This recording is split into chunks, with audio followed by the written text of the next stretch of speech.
Welcome to DIY House Designs.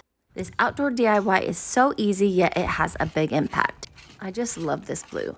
Okay, first scrape off the chipping paint. And you just want to kind of go over this naturally. You're not trying to scrape off the paint that's not chipping. Once most of the paint stops coming off, it's time to sand. And I wanted to make sure to go over the edges where the chipped paint was and then just sand everywhere else. I used a 120 grit sandpaper.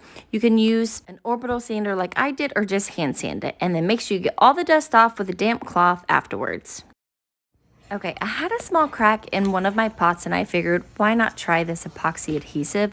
I've actually never used it before, but it came out working great. I mixed it up, put it on the crack on the outside and a little on the inside, and then I let it dry and I wiped up all the goo and voila. It was time to paint. I used exterior paints to make them last longer.